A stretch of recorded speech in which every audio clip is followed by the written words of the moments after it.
በኑሮዋ ሁሉ ፈጣሪዋን ስታገለግል የኖረች ከልጅነቷ ጀምሮ በሰንበት ትምህርት ቤት ተኮትኩታ ያደገች የቤተ ክርስቲያን ፍሬ ነበረች። በምግባሯም ምስጉንና ታዛዥ፣ ለሰዎች ቅን አሳቢ ልጅ ነበረች። ሌሊት ተነስታ ቤተ ክርስቲያን ሄዳ ኪዳን አድርሳ ቅዳሴ ጨርሳ ትመጣለች። ከሰንበት ትምህርት ቤት ጓደኞቿም ጋር በጣም ተግባቢ ልጅ ናት። ታዲያ ይህቺ ምስጉንና ታዛዥ ልጅ ከጊዜ ወደ ጊዜ ባህሪ ለውጥ ማምጣት ትጀምራለች። ይህም የሆነው የኤሌመንተሪ ትምህርቷን አጠናቃ ወደ ሃይስኩል እንደገባች ከሷ ባህሪ ጋር ከማይሄዱ ልጆች ጋር መተዋወቅ በመጀመሯ ነው።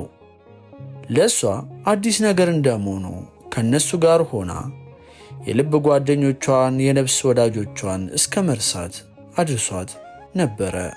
እያለች አገልግሎቷም እየቀነሰ ጭራሽ ይባስ ብላ ከመዘመር ይልቅ የክላስ ጓደኞቿ ባዘጋጁት ዝግጅት ላይ ተገኝታ ያ ሰንበት ትምህርት ቤት ላይ በገራችው ጉሮሮ መስፈን አመጣች።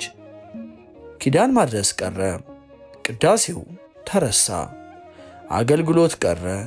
ዓለም አታለላት። ለሰይጣን ፈተና በቀላሉ እጇን ሰጠች።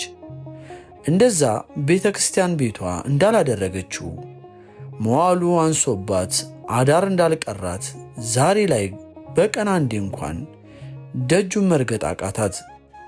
አዳዲሶቹ ጓደኞቿ በፍቅር አከነፏት። ሰው ሁሉ መለወጧን ማመን እስኪያቅተው ድረስ ለውጧ አስገረማቸው። በንስሐ አባቷ ተለመነች። እሷ ግን አዲስ ዓለም ያገኘች መስሏት ዘቅጣ ቀረች። ሁሉም ተስፋ ቆረጠባት። እንደዛ እስከ ቁርጭምጭሚቷ ቀሚስ የምታደርግ ልጅ ዛሬ ላይ ያለ ሱሪ አትታይም። እንደዚህ ከእግዚአብሔር ቤት ርቃ ወራት ተቆጠሩ። ነገር ግን በሕይወቷ የእግዚአብሔር ቤት ጥላ መውጣቷን የሚያስቆጭ አንድ ነገር ተፈጠረ። ሁሉም ሰው ይህን እንደሚሆን የጠበቀ ቢሆንም ከሷ የማይጠበቅ ተግባር ነበር።